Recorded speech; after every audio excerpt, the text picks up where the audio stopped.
Welcome back to Sober Psychology. This is the podcast where we peel back the layers of the human mind like it's a bad onion, tears included, no sugarcoating. I'm your host, Michael, a guy who spent way too many years studying why we're all so messed up.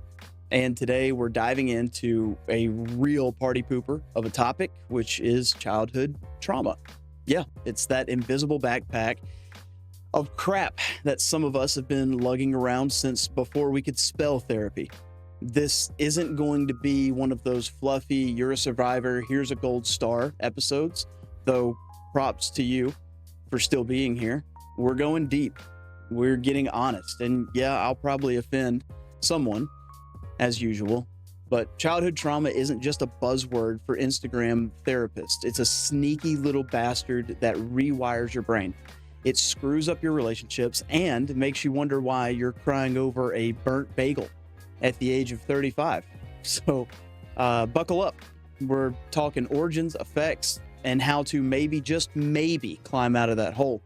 So let's go. Welcome to the show where we break down the mental health stigma, navigate sobriety with humor, and prove that it's okay to laugh while you heal. Let's get real, let's get honest, and maybe a little weird. Growth is messy, but you don't have to do it alone. This is Sober Psychology.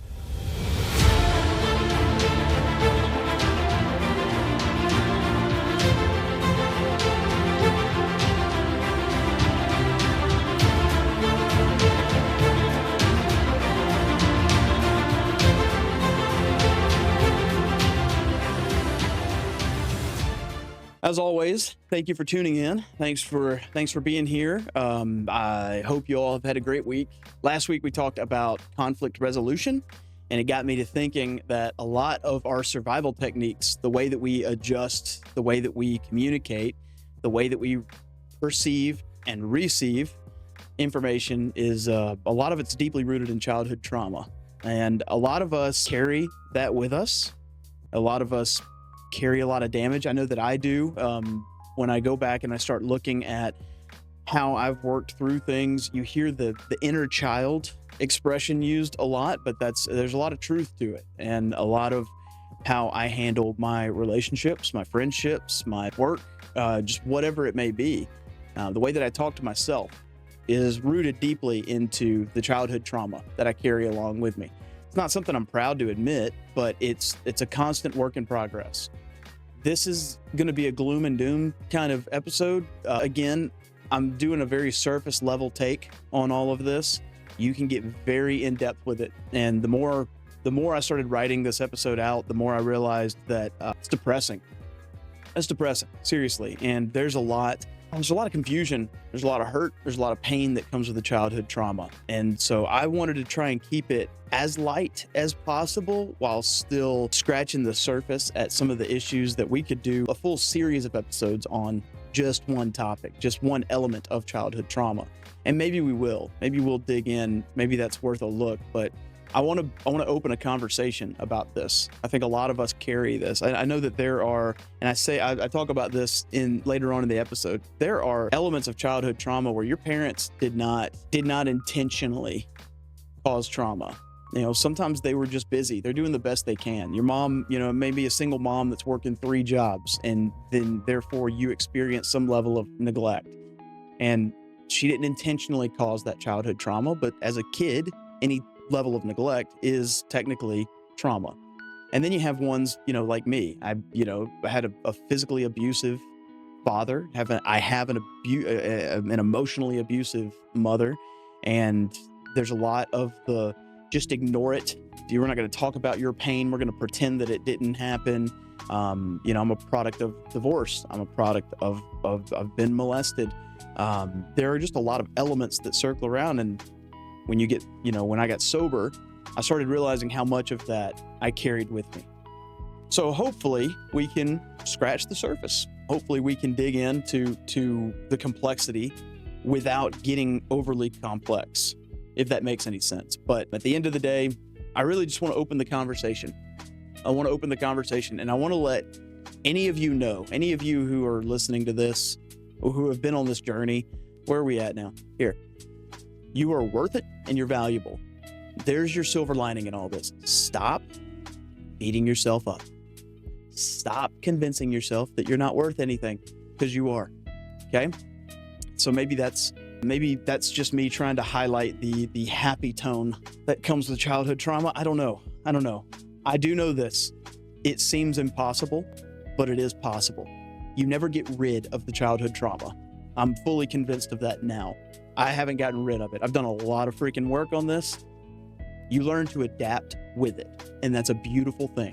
It becomes a scar. It becomes multiple scars that you're able to go into situations with and say, okay, look, this is where I got that scar, and this is how I'm better now. So anyways, we're going to dive right in with the basics. Start with the basics. Childhood trauma isn't getting spanked for stealing cookies, though if your grandmother went full WWE on your ass, we'll circle back to that. Clinically, it's any event or series of events before the age of 18 that overwhelms a kid's ability to cope. Not hard to do. Kids are learning how to cope with everything. So childhood trauma could be very easy to obtain childhood trauma. But we're talking abuse. We're talking physical abuse, emotional abuse, sexual abuse, neglect, witnessing violence, losing a parent, or even growing up in a house where everyone's screaming like it's an audition for Jerry Springer. I learned this with my wife. She experienced a lot of neglect. And although I don't know, I wasn't there, and I've only received her side of the story, but maybe some of it was intentional, maybe some of it wasn't. We've talked about the fact that parents sometimes aren't healed. This is about breaking generational cycles. So she experienced the neglect side of it. I experienced that too, to a certain extent, in the sense of, just shut up about your emotions kind of thing. We're never going to talk about it. But I also was on the side of the Jerry Springer audition, where my family's way of communicating with each other was just to yell louder than the person that you're talking to. So you learn that the best defense is a good offense. And that's why when I communicate, I have a tendency to be a bully. I yell louder. For someone like my wife, who grew up in a quiet environment where there's no screaming or yelling, it's just a neglectful mentality. I am one who we got to get to the root of the problem right now, and that doesn't always work out. Those communication styles don't jive, is what I'm trying to tell you. But as far as the stats are concerned, they're pretty brutal. The CDC says about 61% of adults report at least one adverse childhood experience, or ACE. Now remember that adverse childhood experience is ACE, and that's because psychologists love acronyms almost as much as they love Freud. But 1 in 6 had 4 or more adverse childhood experiences. 1 in 4. That's not rare. That's an epidemic. That's an epidemic with worse PR than gluten. And here's the kicker. Kids' brains are like wet cement. Whatever you drop in there is going to stick. Okay? Trauma doesn't just happen and fade. It's the uninvited guest that moves in and then starts to redecorate. Okay? So humor me for a second. Imagine your brain as a toddler with a Lego set. Normal stress is, maybe there's a little bump, when you're building your structure. Maybe it's a little bump, or maybe you lost a piece, right? Trauma, that's the toddler eating the Lego, choking on it, and then screaming for a decade. This is just chaos that lingers, right? So where does this delightful mess come from? And spoiler alert, it's not a stork delivery. Childhood trauma has a few usual suspects. First up are going to be the parents. And yes, I said it. Not all parents, but some are handing out trauma like it's freaking Halloween candy. Physical abuse, hitting, shaking, whatever, leaves marks that you can see and ones that you can't.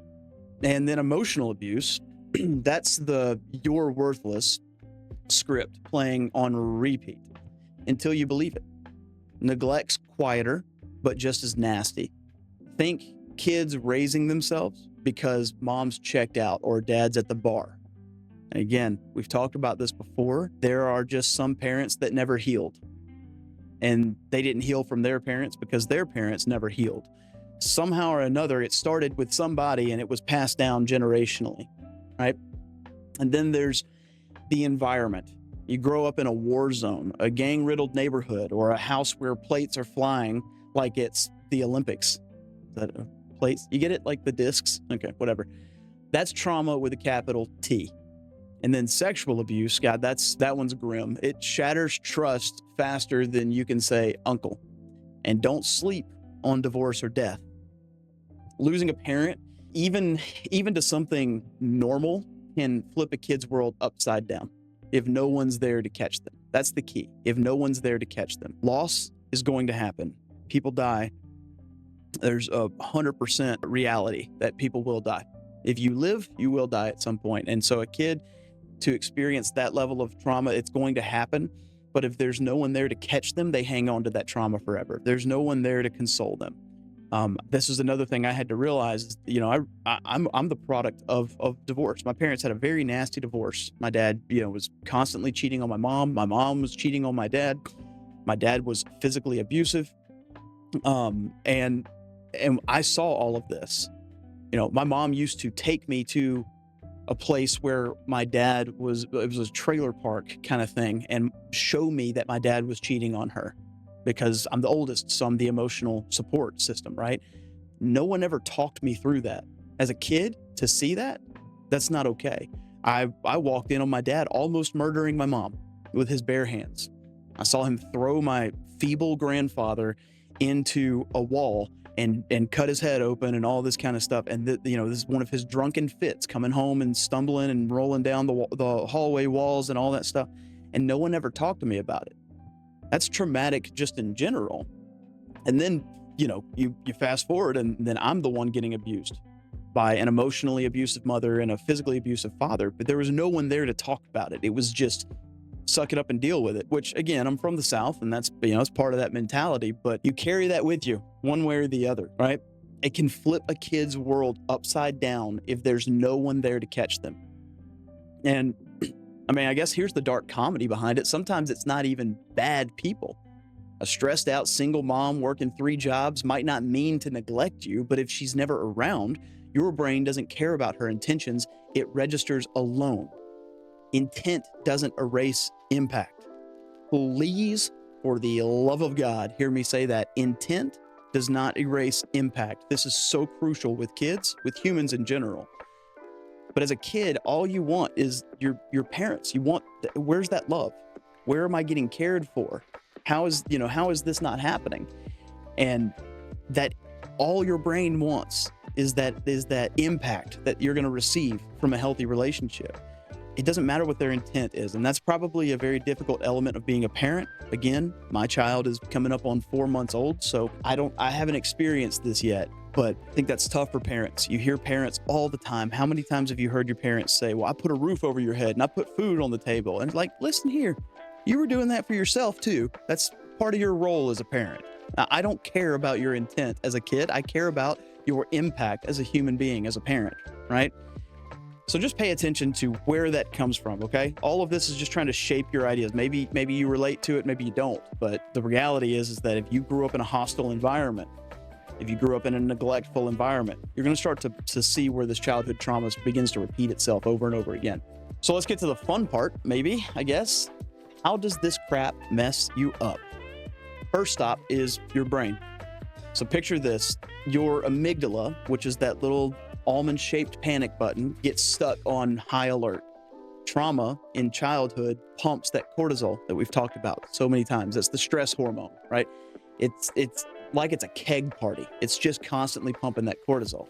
So too much of that, and your prefrontal cortex, which that's the part that's supposed to say, hey, chill, it's just a loud noise, that part starts to slack. The immense amount of consistent cortisol, it wears down that prefrontal cortex. And the result? You're 30, jumping at fireworks and calling it patriotism. The hippocampus, which is your memory headquarters, that takes a little bit of a hit too. You ever wonder why some trauma survivors can't remember chunks of their childhood? That's not laziness, that's biology. Chronic stress shrinks that thing, leaving you with a Swiss cheese timeline. Meanwhile, your nervous system's like threat, threat, threat, even when it's just Karen from HR asking you about your weekend. How many of you do this? I do this too. When someone is just trying to be genuine, especially when it's like an authority figure, a boss, or something like that, and they say, hey, how was your day? What'd you do last night? I immediately go into like a defensive mode of like, oh God, I gotta sell this. I gotta show them that everything was fine. And that's a knee-jerk reaction to childhood trauma, right? I have to impress, because if I just say something normal, or if I say, oh, I didn't do much, I just sat around and watched TV, I'm used to receiving this whole, well, why didn't you do more kind of thing, right?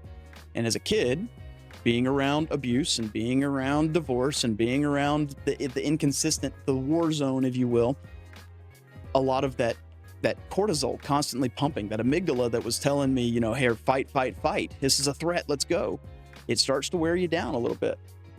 Now, I'm fortunate and unfortunate in the reality that I remember a lot more than I want to remember from my childhood. It's helped me. It's helped me grow. But just pay attention to that too. Like, why are we getting defensive when someone's just trying to be genuine to us? When someone pays us a compliment, why do we immediately deflect? Why can't we receive a compliment and just say, thank you?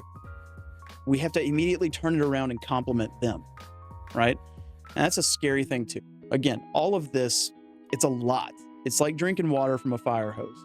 And you have to eventually figure out how to regulate this as best you can, all right?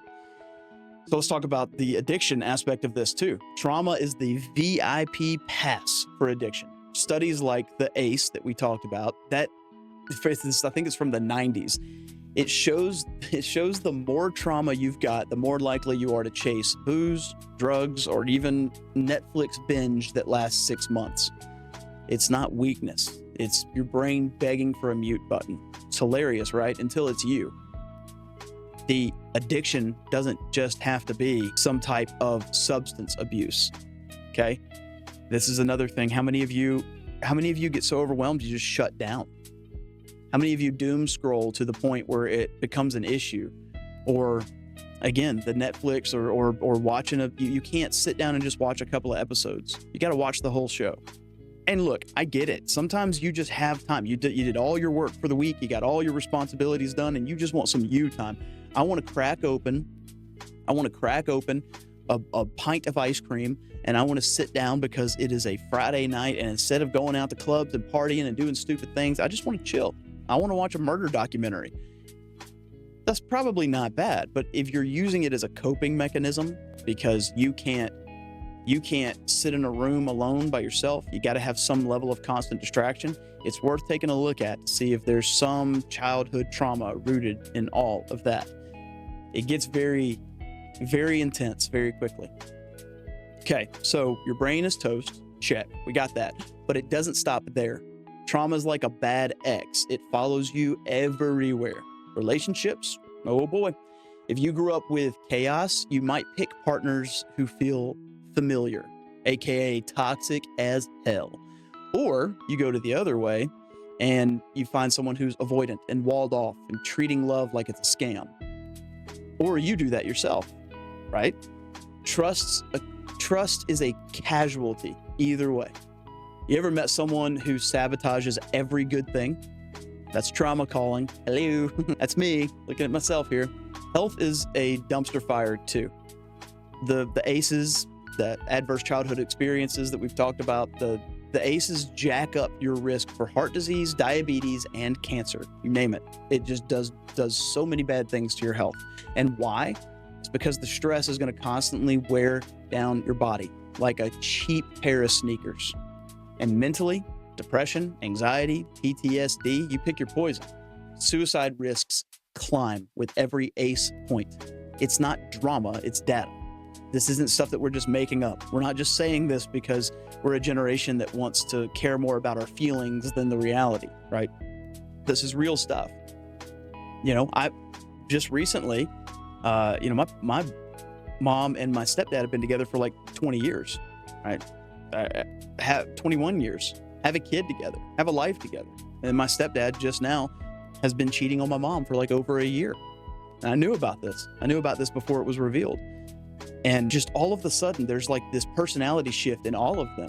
A lot of this is because nobody deals with the childhood trauma because it's weak, Again, I'm come from the South. All these people that talk about how weak it is to deal with your problems that way, look how they are. Look how their life is transpiring, right? This is one of those things that people carry the rocks in the backpack, and that backpack gets heavier and heavier and heavier until one day it just crushes you. That's why the work is so important. When are you going to stop the cycle, right? When are you going to stop letting what your parents did, how your parents raised you, the problems that they caused? When are you going to stop transferring that to your kids? When are you going to learn that in order to have a healthy relationship where you have two people working together, you have to deal with the trauma? And it can't just be one of you. My wife and I have struggled with this a lot because when she met me, I'm coming off of, I was afforded the opportunity to work on myself for about a year. I spent 90 days in a rehab program where I was able to get sober physically and mentally. And then I spent another X amount of months after that living these principles, living this way. Not everybody is afforded that opportunity. Not everybody can put their life on pause. That's one of those things that I thank God for every day, is the fact that I had the opportunity to just stop everything else and work on me, because now it's made me a person that can move forward with things, right? When I fall, when I fail, it's not falling backwards and tumbling downhill. It's falling forward. I screwed up and I learned, but I had to work on myself to do that. And that work is messy. It's ugly. I've cried. I've been mad. I've screamed. I've cussed. I've done everything you could think of to fight it. But as I'm working through it, it's incredible how much more freedom you get. And so now I can handle things as they're happening, as opposed to handling things while I'm carrying this weighted backpack of trauma, right? And this is why it's so important. If you listen to those people who tell you that you just need to suck it up and deal with it, if you listen to them say that to you, but then you take a peek at their life, you're going to realize that you don't want that. You want to be better than that. I promise you. The freedom that you gain from being able to tackle life moment to moment, as opposed to carrying all the nonsense with you, is well worth the effort that you're going to put in to get better, to get healthier, which is why I'm dedicating my life to pursuing helping people in this manner, because I'm living proof that it works. I'm living proof that it provides the freedom that you're looking for, okay? And then there's the everyday stuff. You're late to work because you couldn't sleep, thanks to the nightmares. You snap at your kid because they spilled juice, and then suddenly you're the parent that you swore you'd never be. It's a cycle, and it's exhausting. It's laughable almost if we weren't so damn sad all the time. This is such a consistent theme, these generational curses. If you are someone who is fighting the generational trauma and the generational curses, and you're saying, I'm putting boundaries down, I'm putting a stop to this, I want to let you know that you're going to immediately become a black sheep. You're going to immediately be cast out. You're going to be looked down on. You're going to be chastised. You're going to be probably lonely. People with emotional maturity that set healthy boundaries, that is biblical, by the way. Setting boundaries is biblical for the protection of you and your family. Setting those boundaries, saying, I'm not going to let this continue. That is a biblical principle. And when you do that, the people in your life who don't respect that are the ones that you're setting the boundaries for. They immediately are going to be pushed out. They did it to themselves. We've talked about this in our episode about setting boundaries. Setting boundaries is not to cut people out. Setting boundaries is a way to try and keep people in, but you're going to do it in a healthy way. You're going to do it on the terms that I have defined for myself, for my family. And these aren't just ones that I just came up with. These are ones that I went to God with and said, God, what do you want me to do? Who do you want me to be? And if those aren't respected, those people got to go. Period. It's going to be lonely. But I'm telling you this, if you are someone who is fighting generational trauma, if you're someone who's setting healthy boundaries and progressing forward with your family, you are a warrior. You are a hero. You're a superhero. This is a superhero origin story. I'm saying I'm not going to do this anymore, and I'm going to fight like hell to make sure that this doesn't continue to happen. I will give my child his own level of trauma, whether it be unintentional or not. It doesn't matter. I'm going to mess up as a parent. That's my reality. I wish that wasn't true, but I'm a human being and I'm going to screw up, and he's going to carry something with him that I caused, my wife caused, whatever. But I can tell you what it's not going to be. It's not going to be the trauma that my parents gave me.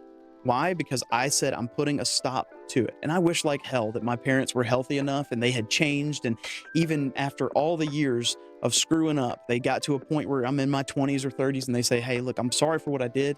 This is awful, but I want to move forward now in a healthy way. And if they had done that and actually meant it and had this freedom, that's the best thing you could give a kid. I don't give a shit about your trust fund account. I don't give a damn about the material possessions that you could pass down to your child. Sure, is that great to have comfort? You don't want them to pay for college. You want them to be set up for life and whatnot. That's great. But what the real parental flex is I gave my child freedom. I cared more about developing my child's character than I did about making them happy. I cared more about my child being who they are as opposed to projecting my happiness or my mood and emotion onto them. Okay? I think this is this is one of those things that we could break down and have a full episode on, but this is just one little element that we're talking about today. Anyways, I digress. Enough with the doom. Can we fix this? The answer is yes, but it's not a Disney montage. Recovery's messy, it's slow, and occasionally it just feels like you're punching yourself in the face to feel better. Step one is admitting that it's there. Denial's cute until it's not. If you're listening and thinking, yeah, my childhood was rough, congratulations. You're already ahead of the curve. Therapy is kind of the gold standard in all of this. Trauma-focused cognitive behavioral therapy is what I'm training to be, right? There's also EMDR, which is the eye movement desensitization and reprocessing, I think. Movement desensitization and reprocessing.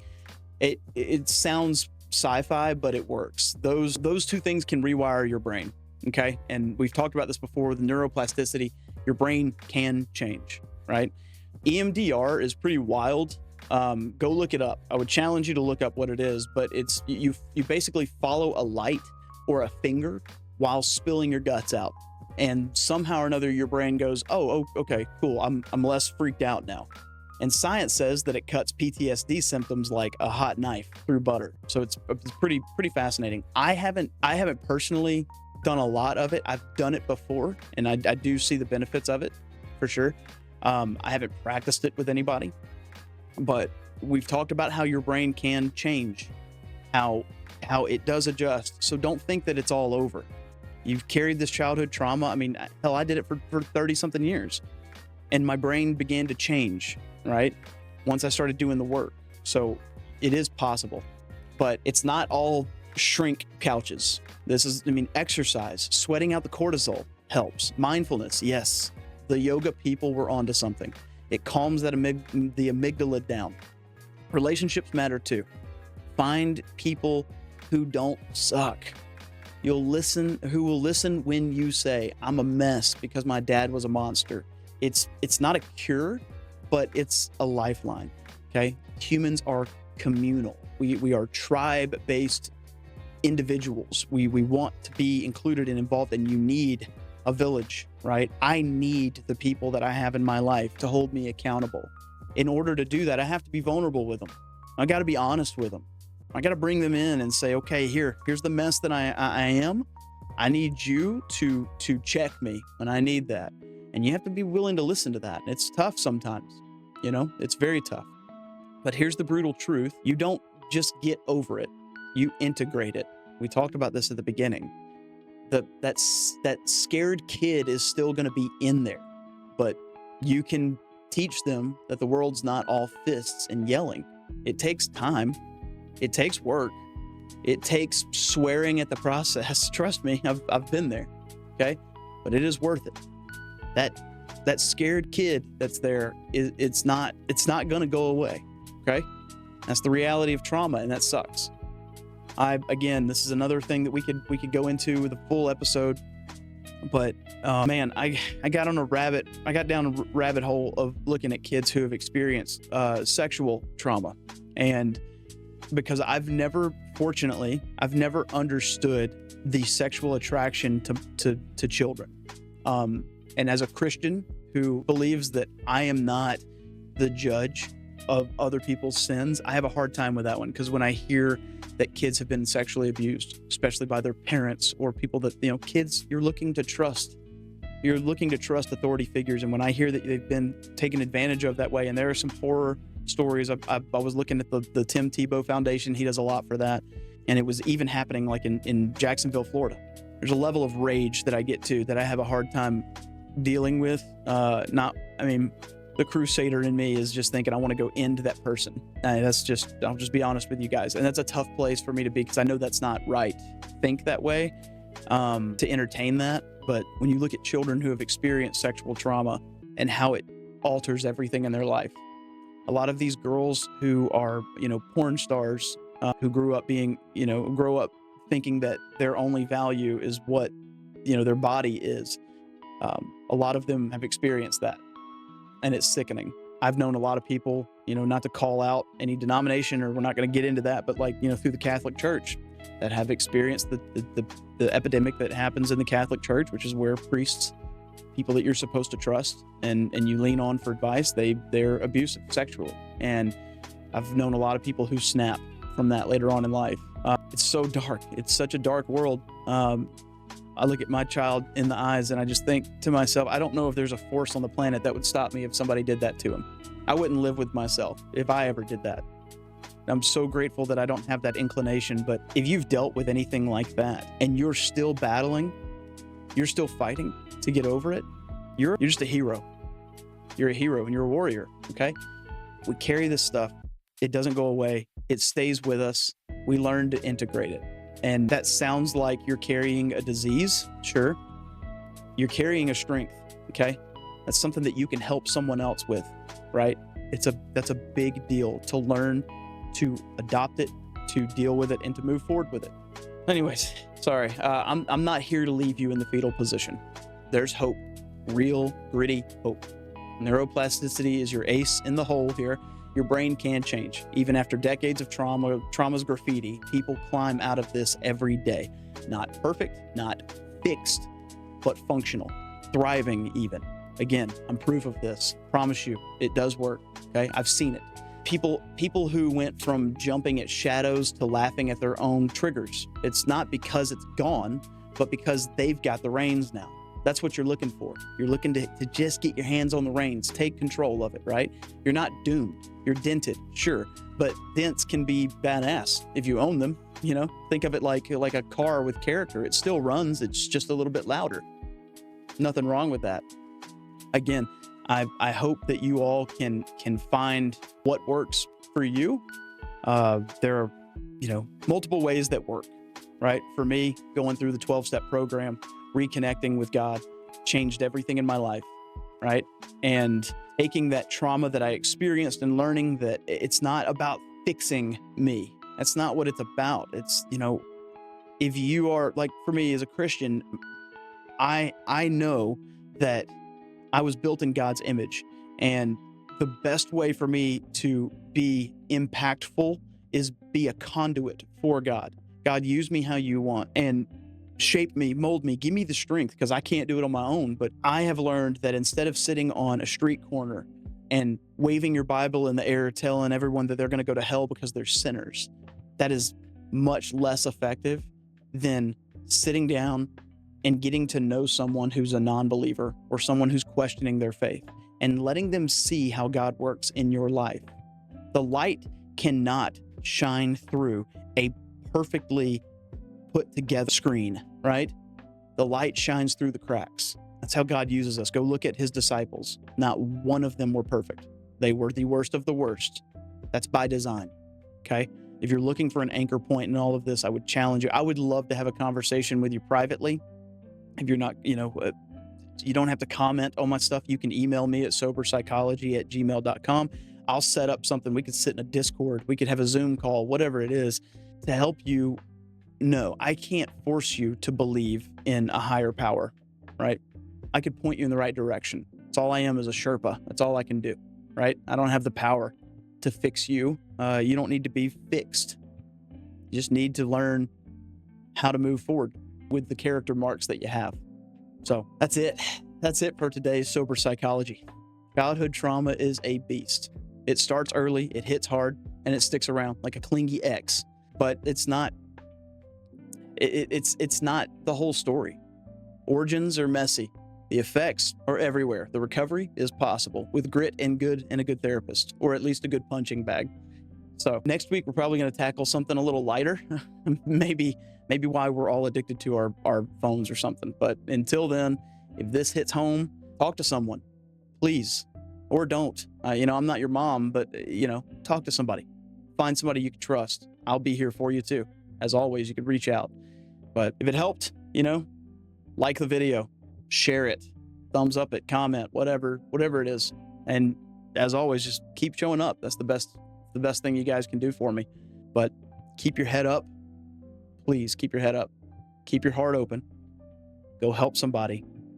We'll see you guys next time. Love you.